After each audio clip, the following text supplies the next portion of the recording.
നമസ്കാരം. Raf talk ഫുട്ബോളിലേക്ക് അവർക്കും സ്വാഗതം. ഒരു 2 ആഴ്ച മുമ്പ് വരെ സൗദി പ്രോ ലീഗിൽ കളിച്ച 10 കളികളും വിജയിച്ച് ഒന്നാം സ്ഥാനത്ത് അങ്ങനെ വിരാജിക്കുകയായിരുന്നു അൽ നസർ. ആ അൽ നസറിൻ്റെ ഇപ്പോഴത്തെ അവസ്ഥ എന്താണ്? 4 പോയിന്റ് പുറകിലാണ് ഒന്നാം സ്ഥാനത്തുള്ള അൽ ഹിലാലിനോട് അവരുള്ളത്. തുടർച്ചയായ 3 കളികൾ വിജയിക്കാൻ പറ്റിയിട്ടില്ല. അൽ ഇത്തിഫാക്കിനോട് സമനില, അൽ അഹ്ലിയോട് പൊട്ടി, അൽ ഖാദിസിയോട് പൊട്ടി. ഇനിയാണല്ലോ കളി. അൽ ഹിലാലുമായിട്ടല്ലേ കളി. ഞായറാഴ്ച അല്ല, തിങ്കളാഴ്ച രാത്രി 11 മണിക്കാണ് ഈ ഒരു മത്സരം വരുന്നത്. അതോ അൽ ഹിലാലിൻ്റെ മൈതാനത്ത് കിങ്ഡം അറീനയിലാണ് കളി. ഇപ്പോൾ 13 കളികളിൽ നിന്ന് 35 പോയിൻറ്റോടെ അൽ ഹിലാൽ ഒന്നാമത് അപരാജിത കുതിപ്പാണ്. 11 വിജയവും 2 സമനിലയും. അൽ നസറോ 13 കളി 31 പോയിൻറ്റ്, 2 കളി പൊട്ടിയിട്ടുണ്ട്. ഓൾറെഡി 4 പോയിൻ്റ് വ്യത്യാസം. ഇനി ഒരു കളി പൊട്ടിയാൽ, അൽ ഹിലാലിനോട് പൊട്ടിയെന്ന് വെച്ചോ, അൽ ഹിലാലിന് 39 പോയിൻറ്റും അൽ നസറിന് 31 പോയിൻറ്റുമാകും. കിരീടം അവിടെ, കിരീട പ്രതീക്ഷ അവിടെ വീണുടഞ്ഞു പോകും.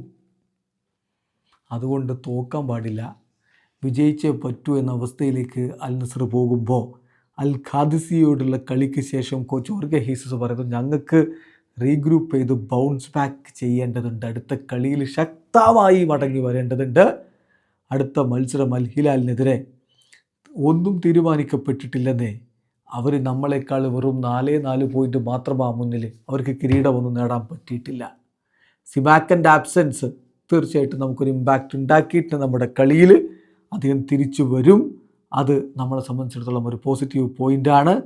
ഞാൻ പ്രതീക്ഷിക്കുന്നു കാര്യങ്ങൾ പോസിറ്റീവായിട്ട് ഇമ്പ്രൂവ് ചെയ്തു വരും. അടുത്ത മത്സരം മുതൽ കാര്യങ്ങളെല്ലാം മറിയുമെന്ന് ഞാൻ വിശ്വസിക്കുന്നു എന്ന് ജോർഗെ ഹീസസ് പറയുന്നു. അദ്ദേഹം പറഞ്ഞതാ കാര്യം. 4 പോയിൻ്റ് അപ്പോൾ വ്യത്യാസം. തോറ്റാൽ അത് 7 പോയിൻ്റ് വ്യത്യാസമായിട്ട് മാറും. അതല്ല, അൽ നസർ ജയിച്ചാലോ 1 പോയിൻറ്റിൻ്റെ വ്യത്യാസമായിട്ട് മാറ്റാൻ പറ്റും. അതിലേക്ക് എത്താൻ പറ്റുമോ എന്നുള്ളതാണ് ജോർഗെ ഹീസസ് ചിന്തിക്കുന്നത്. പക്ഷേ ഇവിടെ ആ ചോദ്യം ഇപ്പോഴും ബാക്കിയുണ്ട്. 4 പോയിൻറ്റിൻ്റെ ഗ്യാപ്പാണ് ഇപ്പോഴുള്ളത്. ഒരു ഡിഫീറ്റ് സംഭവിച്ചാൽ അത് വലിയ തിരിച്ചടിയാകും. ദി സിമ്പിൾ ട്രൂത്ത് എന്താണെന്ന് വെച്ചാൽ, പ്രധാനപ്പെട്ട ഘട്ടങ്ങളിൽ അൽ നസറിന് കാലിടറിയിട്ടുണ്ട്.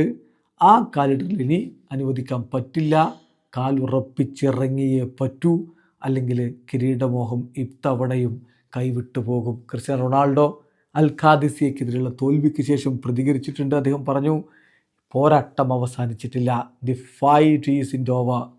നമ്മൾ വർക്ക് ചെയ്തുകൊണ്ടിരിക്കും, നമ്മൾ ഹാർഡ് വർക്ക് ചെയ്യും, നമ്മൾ വീണ്ടും ഉദിച്ചുയരും. We will rise together. ഒരുമിച്ച് നമ്മൾ വീണ്ടും ഉയരും എന്ന് തന്നെ അദ്ദേഹം പറയുന്നു. അങ്ങനെ ഉയരുമെന്ന പ്രതീക്ഷയോടെ അൽ ഹിലാലിൻ്റെ മൈതാനത്ത് കിങ്ഡം അറീനയിൽ തിങ്കളാഴ്ച അവർ ഇറങ്ങുമ്പോൾ ഉയരുമോ അതോ താഴുമോ? കാത്തിരിക്കാം. വീഡിയോ അവസാനിക്കുന്ന ഫുട്ബോൾ ലോകത്തെ കൂടുതൽ വിശേഷങ്ങളുമായി റാഫ് ടോക്സ് വീണ്ടും എത്താം.